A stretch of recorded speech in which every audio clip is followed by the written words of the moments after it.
Andre Toloni dari Cakaplah ingin mengabarkan nih. Acara apa ini? Yang menurut saya sangat luar biasa. Kebun-kebun di dalam kawasan hutan itu kan paling susah untuk mendata aja paling susah. Tetapi dengan adanya Undang-Undang Cipta Kerja, kita udah beberapa desa praktekkan. Mereka asal diberi pemahaman yang benar ya, yang bisa dimengerti mereka bahwa program sekali ini memang udah ada undang-undangnya dan merupakan program utama pemerintahan zaman sekarang. Jadi mereka dengan sendirinya ikut mendaftarkan, pengen ikut untuk diukur, pengen ikut mendapatkan yang namanya legalitas, gitu kan.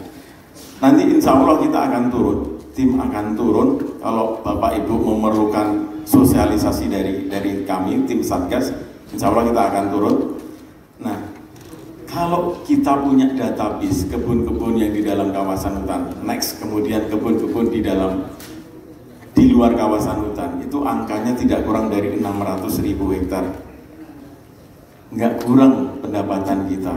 Saya yakin kan, dari PBB saja itu udah luar biasa, apalagi pajak-pajak turunan PBB. Kami, Dinas DPM PTSP juga senang memberikan izin, karena sudah jelas di mana koordinatnya, siapa yang punya luasannya berapa, gitu. Ini sangat strategis untuk Pemda kita. Kenapa Pak Bupati sampai mengumpulkan Bapak Ibu semuanya? Ini sangat strategis untuk masa depan kabupaten kita. Kalau petani-petani senang, mereka akan membayar pajak tanpa ada pemaksaan. Kesempatan membantu petani sekarang ini, Pak. Next setelah 2024 saya nggak tahu apakah masih ada program seperti ini. Ini bisa dibilang tax amnesty-nya kebun sawit di dalam kawasan hutan untuk petani, untuk masyarakat kecil, karena tidak ada denda sama sekali. Nah, izin Pak Bupati, di kesempatan ini saya mengundang dua narasumber. Yang pertama dari BPKH. BPKH itu UPT-nya Kementerian LHK yang mengurusi kawasan hutan. Singkatan dari Balai Pemantapan Kawasan Hutan Wilayah 19 di Pekanbaru yang paling ujung. Makasih Mas. Beliau yang akan menerangkan apa-apa saja sih yang harus kita ambil datanya agar petani bisa ikut dalam Undang-Undang Cipta Kerja. Itu beliau, karena bos-bos beliau lah nanti yang akan menilai data-data peta yang kita kirim ke mereka ini sudah benar apa enggak, ada perlu tambahan apa enggak, itu beliau. Yang kedua itu Ketua Jaringan Kerja Pemetaan Partisipatif. Pak Bupati tadi ada mengasih arahan, salah satu teknik pengukuran akan dilatih pemuda-pemuda terbaik di desa Bapak Ibu semua. Nah, beliau ini yang akan melatih bagaimana teknik biar bisa mengukur cepat. Kalaupun nanti ternyata luasannya sangat luas, misalkan Gonde, Segati, Lubuk Kembang Bungo, mungkin nanti kita pakai penyesuaian. Tidak semuanya diserahkan ke masyarakat, mungkin ada tim beliau yang akan mensupport, membantu biar cepat selesai. Teman-teman semua, berdasarkan data yang ada bahwa jumlah kebun kelapa sawit di Kabupaten Palawan itu totalnya itu hampir 600.000 sebenarnya, walaupun data fixnya belum ada.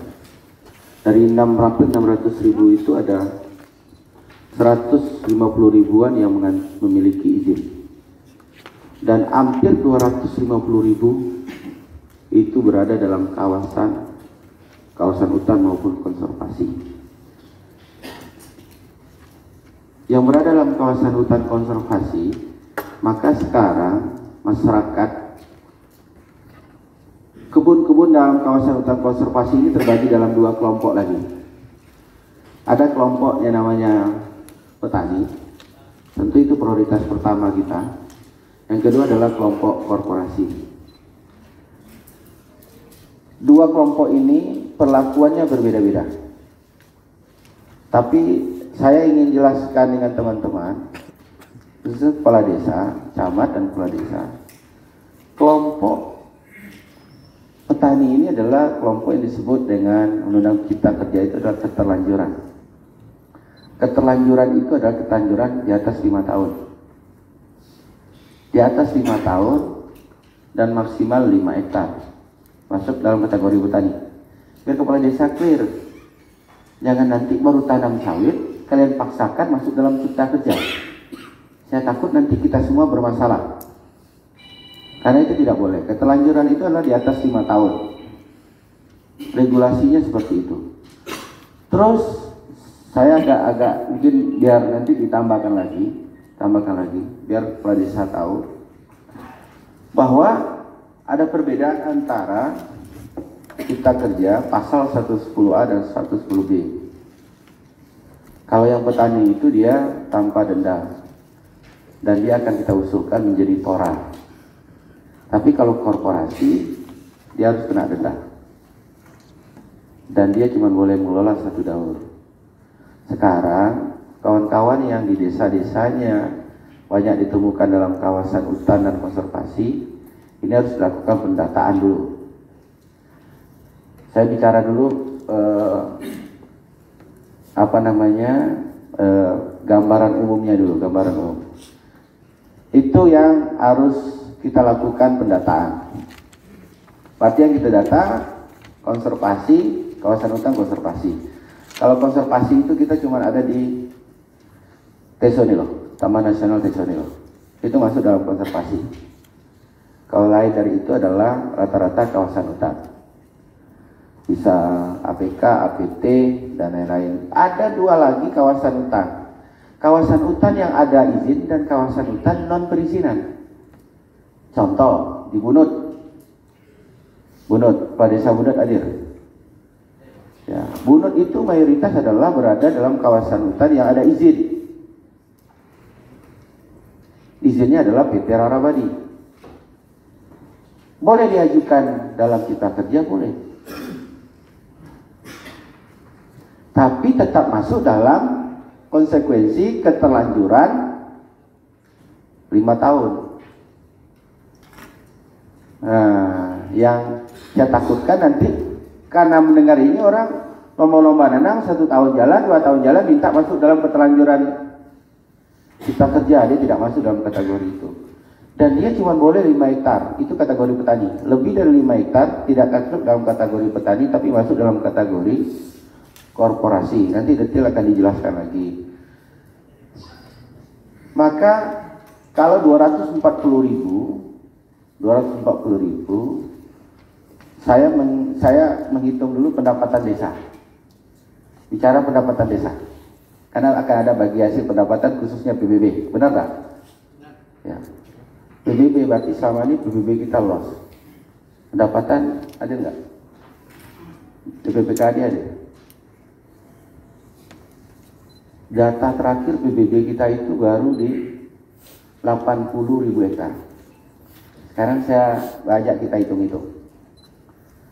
Diperkirakan kebun kelapa sawit kita 600.000 hektar. 600.000 hektar. Kalau saja 80.000 hektar ini yang di luar atau PBB P2, P3-nya bayarnya bukan ke Pemda, tapi langsung ke KPP Pratama. Artinya bagi hasil ke daerah, itu yang sudah punya izin, AGU. Ini biar tambah sedikit nih pengetahuan kita. Berarti ada hampir 150.000 Pak Budia. Hampir 150.000 yang ada izin. Kalau yang terbayar sekarang itu baru 80.000 hektar. Tambah 150.000 berarti 230.000 hektar yang baru bayar PBB di Kabupaten Palawan. Sementara luas lahan kita, kebun sawit kita diperkirakan 580.000 hektar. Itu diperkirakan, Pak. Tapi kalau 580.000 hektar dikurangi dengan 230.000, berarti ada 280.000.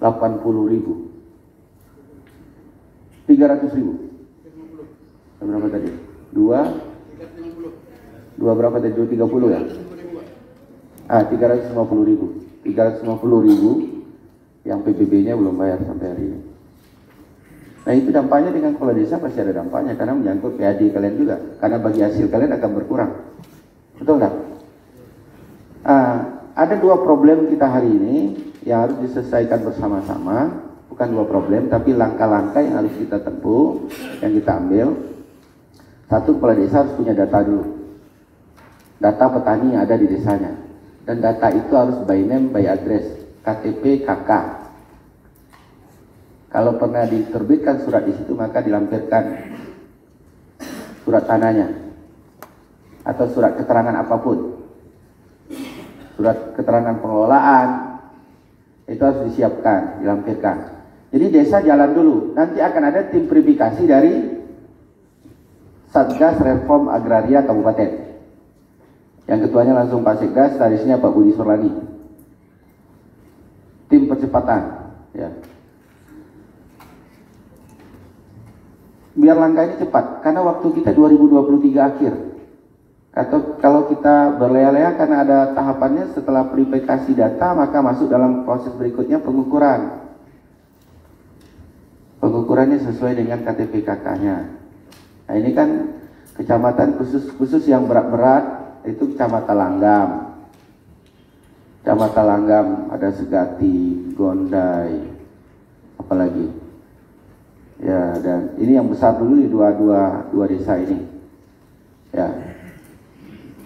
Maka kita harus percepat ini.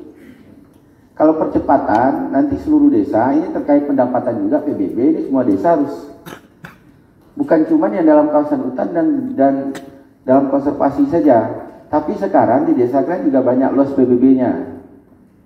Dan bahkan ada desa yang luas lahan dimiliki, luas lahan itu di atas 25 hektar, harus kantongi izin, harus punya IUP daerah.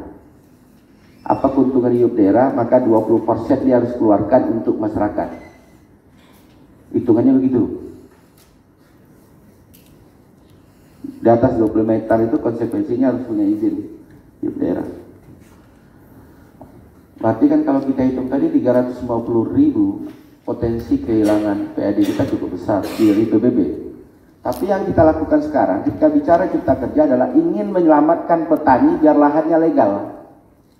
Nanti kalau 2023 Desember tidak kita selesaikan, maka lahan dia tidak masuk lagi dalam cipta kerja, masuk dalam ranah pidana.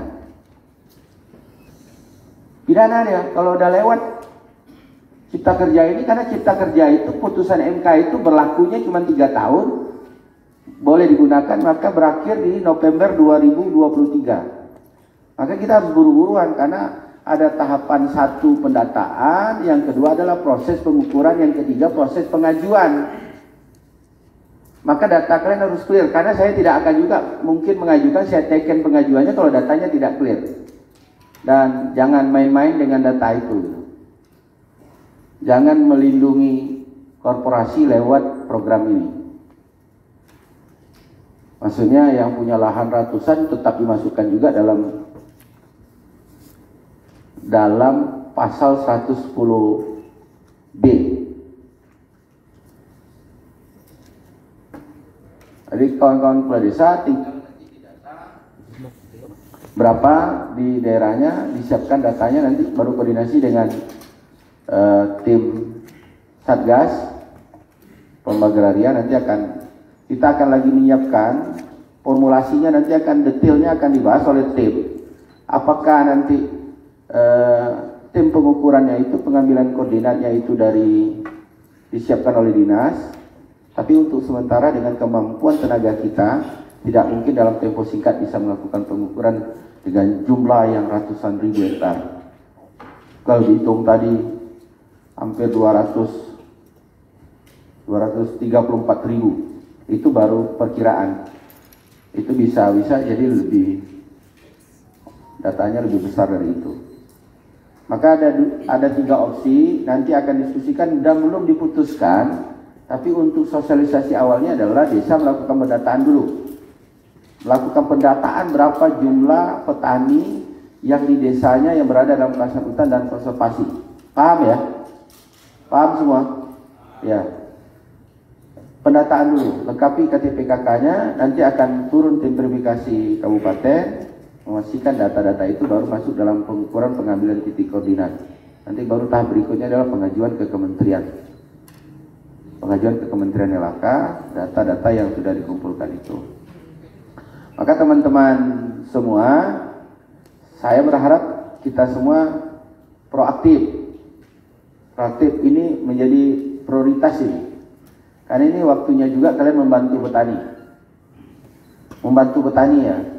Dan ini semuanya, klasternya semua. Bicara ini bukan cuman berada yang misalnya cuman Gondai, Desa Kesuma, Segati, Lubuk Kembang Bungo, Air Hitam.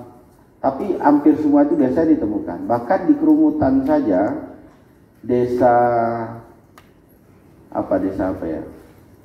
SP3, kadesnya dia.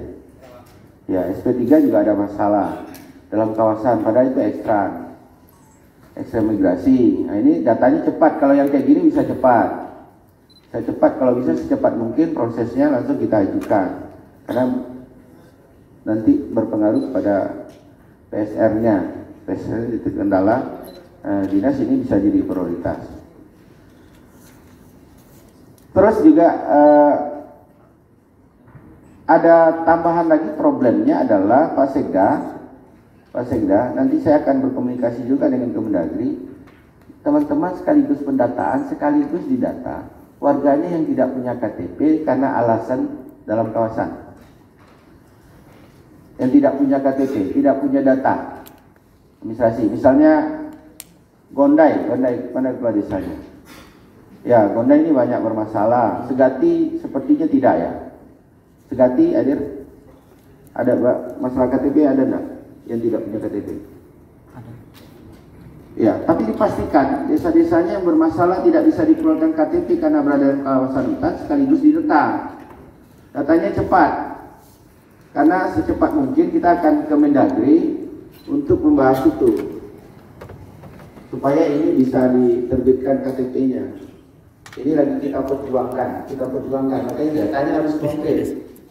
Konten berapa datanya, di Kesuma berapa datanya, dan Air Hitam, Lubuk Kembang Bungo datanya berapa yang di dalam kawasan hutan, masyarakat yang sudah menetap dalam kawasan hutan. Tolong dikawal ini Pak Sekda, Pak Asisten, tolong dikawal supaya dikoordinir di baik lintas OPD-nya jalan antara.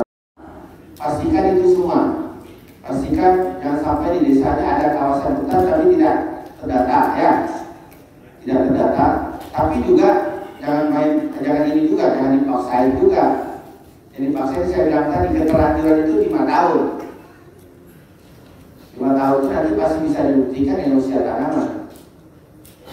Karena nggak bisa juga mengakali satelit. Ketika ambil data satelitnya akan bisa terpantau sendiri. Jadi teman-teman semua kita konsentrasi petani dan juga korporasi juga begitu. Akan ada pendataan semua. Saya pikir itu dari saya pengantarnya. Nanti akan ada penjelasan tambahan. Tapi poinnya adalah menyangkut dalam kawasan hutan ini menjadi prioritas pemerintah Kabupaten Pelalawan. Kalau prioritas berarti seluruh kita semua menjadi tugas bersama. Silakan siapkan datanya di masing kecamatan dan desa, data yang berada dalam kawasan hutan. Dan saya juga ingatkan kepada desa ini mumpung sekalian, pastikan juga disiapkan datanya, berkomunikasi camat, kepala desa, terkait juga banyak perusahaan ini di luar konteks kawasan hutan. Ini kan juga banyak ini di desa-desa itu masih ditemukan perusahaannya berada dalam kawasan hutan, ada AGU-nya, ada juga yang dalam kawasan hutan. Ini kalian harus tahu juga, dan juga memastikan perusahaan-perusahaan yang ada kontribusi 20%-nya sudah jalan atau belum. Ya, paham ini semua, kita harus jalan. Ada izin-izin yang tidak jalan, maka cepat berkoordinasi dengan perizinan atau dengan Satgas. Nanti akan ada tim PPNS juga yang akan turun. Tim PPNS yang akan turun yang menurut kita perusahaan-perusahaan yang tidak berkontribusi kepada masyarakat, khususnya menyangkut 20% untuk masyarakat. Kalau tidak jelas akan ada tim PPS yang tidak turun. Akan ada potensi-potensi kita mencabut izin, potensi mencabut izin khususnya. IUP yang sudah diterbitkan pemerintah ada potensi akan dicabut. Salah satunya potensi itu Desa Matedu, Camat Perumutan hadir. Ya, Camat Perumutan Desa Matedu, kadesnya hadir. Kades Matedu. Ya. Bukan Matedu saja, Matedu, Tampoy, Salimalitam, Pangkalan Kambuk. Ya, ini potensi izin IUP-nya akan kita cabut karena kita sudah kasih peringatan yang ketiga. Jadi teman-teman semua, ini saya menyampaikan ini adalah maksudnya adalah supaya memang kita bersama-sama kawan-kawan tahu dengan teritorialnya, yang sampai nggak tahu dengan perusahaan yang domisili yang berada di desanya, luas lahannya berapa, terus yang kontribusi ke masyarakatnya berapa, yang sampai kalian nggak ngerti gitu. Ini saya jelaskan semua. Saya jelaskan dan pasti akan ada langkah-langkah dan tahap-tahap. Bagi saya pasti tidak ada perbedaan perusahaan A dengan yang lain. Yang paling penting adalah kita menjamin investasi dan tapi kita juga menginginkan perusahaan taat dengan kewajiban-kewajibannya sesuai aturan yang ada. Dan kita kawal semua biar rakyat kita sejahtera. Dan formulasi ke depan akan berbeda di kepala desa. Karena mengurangi saya kasih tahu, formulasi ke depan kalau ada KKPA ataupun 20% dari kemitraan yang dapat dari perusahaan itu tidak lagi perlu dibagi-bagi ke masyarakat, tapi dikelola secara komunal. Jadi masyarakat tidak diberikan lahan, tapi cuma mendapatkan hasilnya setiap bulan saja untuk menghindari hal-hal yang tidak kita inginkan. Dan tambahan juga buat kepala desa semua, selain tadi yang menyangkut perizinan kawasan hutan dan konservasi, ada lagi terkait perizinan nanti silakan dicek lagi data-datanya mana yang sudah 20% ini sudah jalan ya. Juga saya ingin melalui kesempatan ini nanti biar jalan Pak Camat, ini seluruh kecamatan sudah punya GOPA dengan kepala desa dan lurahnya sudah ya, sudah pastikan protokol sudah punya GOPA dengan kecamatan sudah belum? Sudah ya. Baik, Bapak Ibu peserta rapat ini, yaitu dalam kegiatan pendataan kebun yang berada di dalam masyarakat, saya ingin menyampaikan paparan dari Kepala Balai karena mohon izin juga Kepala Balai tidak bisa hadir langsung sehingga memerintahkan saya untuk menyampaikan paparannya. Jadi dalam tadi sudah panjang lebar Bapak Bupati menyampaikan di arahan di depan bahwa pendataan kebun masyarakat yang berada di dalam kawasan hutan ini harus segera kita laksanakan gitu. Karena sebagaimana kita ketahui di dalam Undang-Undang Cipta Kerja bahwa proses penyelesaian penguasaan tanah, entah itu kebun dan lain sebagainya, diselesaikan dengan penataan kawasan hutan. Ini khusus untuk kebun masyarakat. Secara berurut langsung ke dasar. Nah, yang menjadi dasarnya yaitu Undang-Undang Cipta Kerja, Undang-Undang 11, kemudian dengan turunannya PP 23, kemudian ada PP 24 juga. Nah, kemudian yang terakhir Permen LHK nomor 7 tentang perencanaan kehutanan, perubahan peruntukan kawasan hutan dan perubahan fungsi kawasan hutan. Jadi di dalam Undang-Undang Cipta Kerja tersebut, di dalam penyelesaian penguasaan tanah itu memang dibedakan, tadi disampaikan juga ada korporasi dan masyarakat. Namun pada kesempatan ini saya lebih menekankan penyelesaian terhadap kebun masyarakat yang ada di dalam kawasan hutan yang tadi juga disampaikan oleh Bupati menjadi prioritas untuk diselesaikan sebelum masa waktunya itu akan berakhir nantinya di 2023 pendataan. Nah, jadi yang perlu menjadi perhatian, menjadi perhatian bahwa penyelesaian penguasaan tanah ini di dalam kawasan hutan itu, bahwa nanti itu yang misalnya perkebunan masyarakat itu bisa aja nanti penyelesaian dengan TORA gitu, penyelesaian penguasaan tanah dalam kawasan hutan dalam rangka penataan kawasan hutan. Nah, bisa juga nanti proses penyelesaian dengan PS, kemudian ada juga perubahan peruntukan kawasan hutan dan penggunaan kawasan hutan. Itu merupakan pisau analisis dalam proses penyelesaian penguasaan tanah di dalam kawasan hutan. Nah, kemudian kriteria apa saja? Nah, ini yang perlu Pak Kades perhatikan dalam proses pendataan ini. Dalam pendataan itu bahwa tadi penguasaan sebelum berlakunya Undang-Undang Cipta Kerja tahun 2020. Nah, ini yang harus diperhatikan juga. Kemudian menguasai lebih dari 5 tahun secara terus-menerus. Kemudian dikuasai oleh perorangan dengan luasan paling banyak 5 hektar. Nah, tadi untuk masyarakat memang dalam penyelesaiannya itu tidak lebih dari 5 hektar. Nah, kalau lewat dari 5 hektar nanti proses penyelesaiannya dikenai dengan denda. Nah, ini proses penyelesaian kepada masyarakat yang tidak dikenai denda administratif.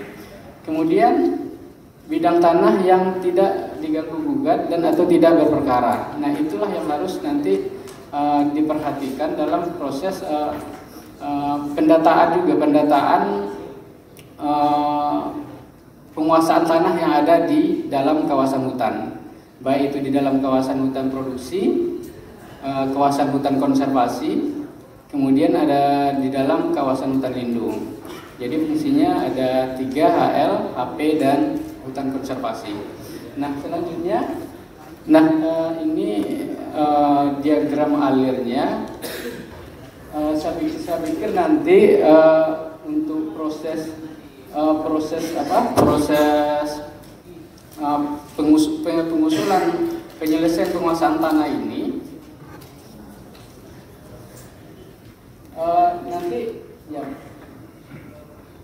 Nah, jadi di sini ini lanjut aja nanti saya ini.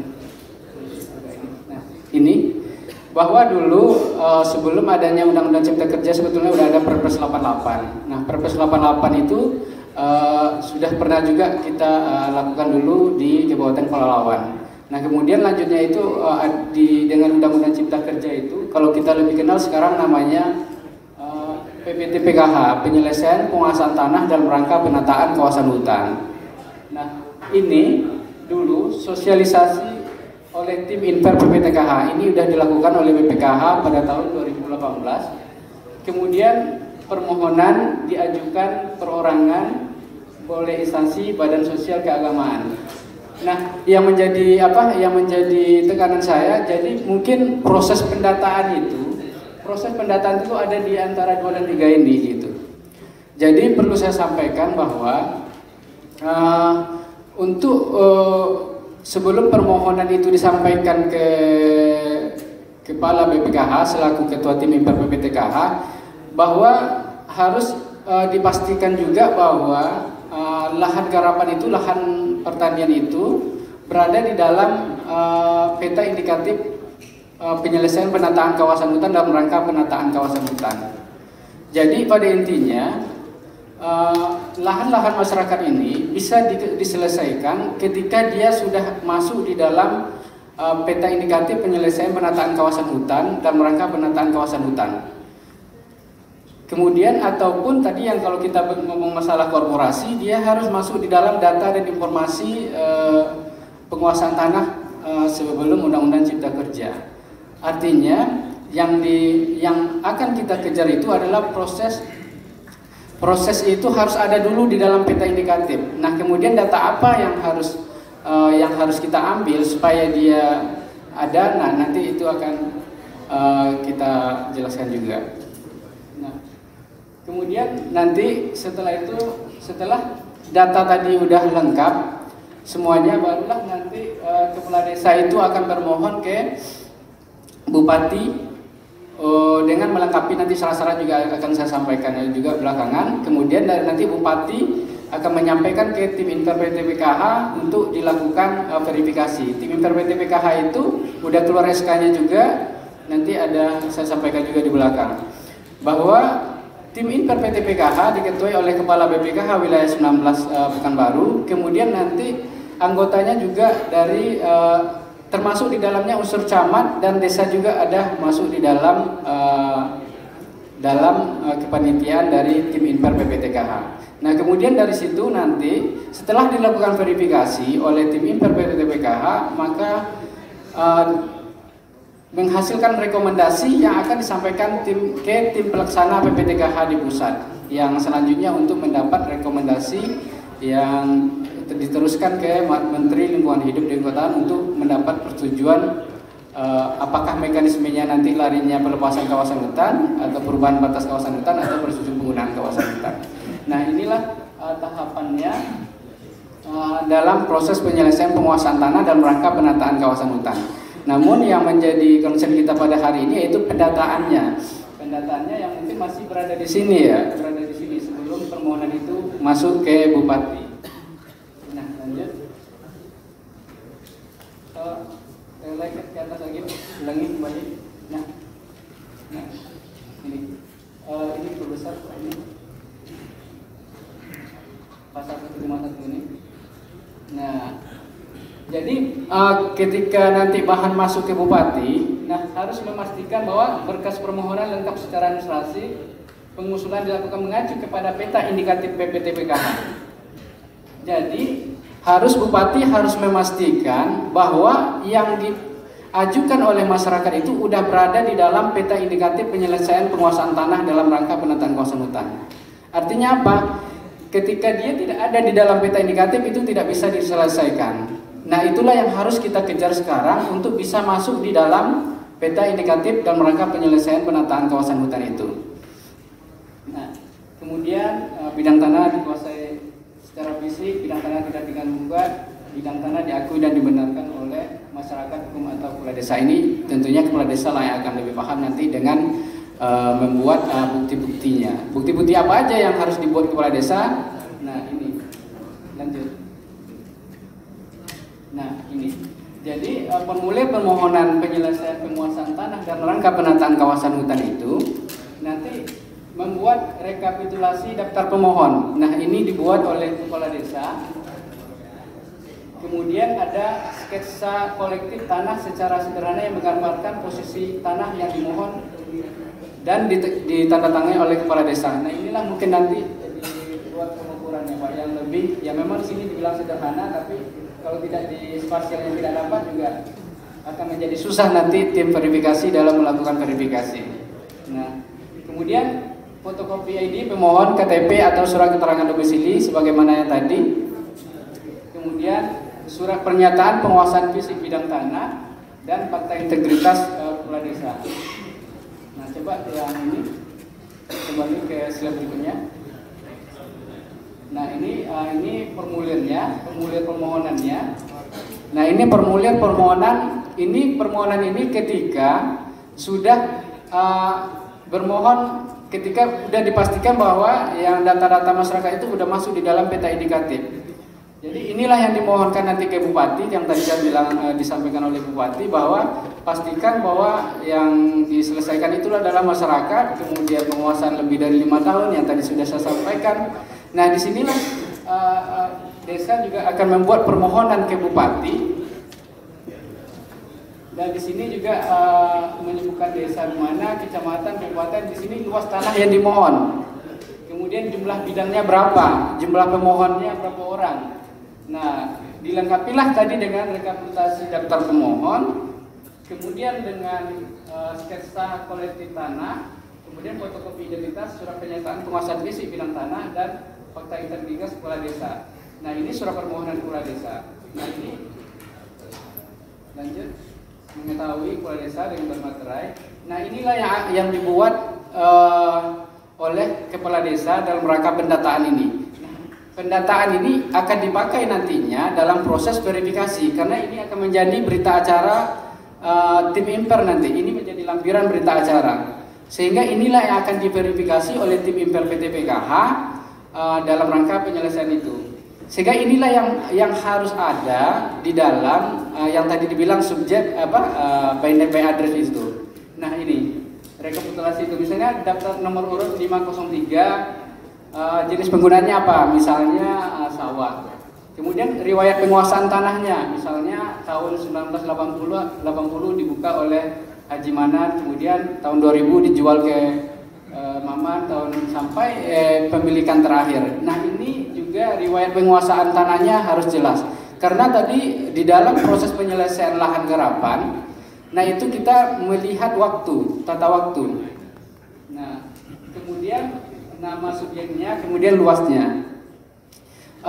Beda penyelesaian penguasaan tanah pemukiman Pasos-Pasum itu kita tidak melihat lagi dia 5 tahun kah atau 1 tahun, 2 tahun. Tapi kalau dia lahan garapan itu ada ranknya Bapak Ibu, 0 sampai 5 sampai 5 sampai 20 tahun, 20 ke atas. Nah, itu tentunya akan menentukan proses mekanisme apa yang akan nantinya akan direkom oleh tim Imper yang di dalamnya juga ada bapak-bapak sekalian gitu. Nah, inilah yang harus dipastikan kebenarannya. Kalau dia penguasaannya misalnya tahun buka baru tahun misalnya 1980, ya tulislah yang sebenar-benarnya di sini, karena nanti Kepala Desa juga membuat fakta integritas di dalam proses permohonan itu. Nah, inilah yang harusnya didata oleh Kepala